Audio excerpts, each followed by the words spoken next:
Ekvador. Helstu auðlindir í Ekvador eru kakóbaunir, rósir, bananar og kartöflur. Það búa það bil 18 milljónar fólki í Ekvador en 2 milljónar af þeim búa í Quito.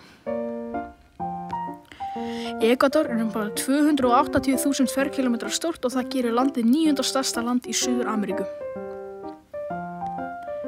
Það er mörg mismunandi gróðurbelti á mismunandi svæðum í Ekvador en yfir meirihlutann er regnskógur. Það er til spænska í Ekvador. Sú mállýska kallast Ekvador spænska en hún er ekkert mikið öðruvísi en svo hefðbundna. Aðaltrúarbrögðin í Ekvador eru rómversk-kaþólsk kristni, svo þar á eftir mótmælendatrú og svo vottar Jehóva. Þetta er allt tegunda kristni. Áhugaverðar staðreyndir: hvenær fékk Ekvador sjálfstæði? Árið 1822. Hvað er sérstakt við náttúruna þar? Náttúran hefur réttindi. Hvaðan kemur nafnið Ekvador? Það var nefnt það fyrir Ekvadorin. Mjanmar. Helstu auðlindir í Mjanmar eru gull, rúbínar, kopar, blý, sink, tinn og silfur.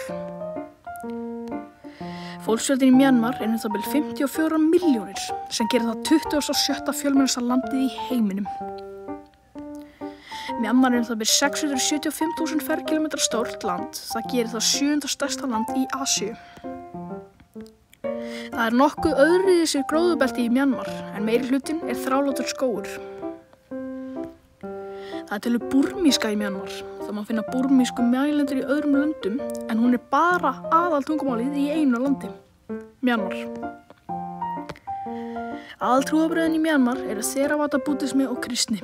Theravada-búddismi nær yfir 88% af fólksfjöldanum, þar á eftir kristni í 6% og svo önnur trúarbrögð í 6%. Mongólía. Helstu auðlindir í Mongólíu eru kol, kopar, gull og járngrýti. Það býr það bil 3,5 milljónar af fólki í Mongólíu, en það er sáralítið með hversu stórt landið er. Mongólía er það bil 1,5 milljón ferkílómetra stór og það gerir landið 19. stærsta land í heiminum. Það er nokkur öðruvísi gróðurbelti í Mongólíu, en meirihlutinn er graslendi. Það er tölum mongólska í Mongólíu og tungumálið er skrifað með slavneska letrinu, en það átti sitt eigið letur. Það var ekki fyrir en Sovétríkin fóru allt kring að það myndaðist pressa á að taka upp það slavneska. Aðaltrúarbrögðin í Mongólíu eru búddismi, trúleysi og islam. Það vel 51% af þjóðinni eru búddistar, 40% trúleysingjar, 3% islam og 6% annað. Áhugaverðar staðreyndir.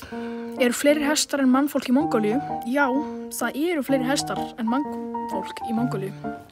Hvaðan var fyrsti þjóðgarðurinn frá Mongólíu? Frá hvaða svæði var Gengis Khan? Sama svæði og Mongólíu er núna. Nú ætlum við að sjá áhugaverðar staðreyndir hjá Mjanmar. Hét landið eitt sinn annað en Mjanmar? Já, það hét Burma þar til 1989. Hvers konar snákur má bara finna þar? Það er snákur sem kallast búrmískur krætsnákur sem má aðeins finna þar. Hvað heitir höfuðborgin? Höfuðborgin heitir Naypyidaw. Takk fyrir mig.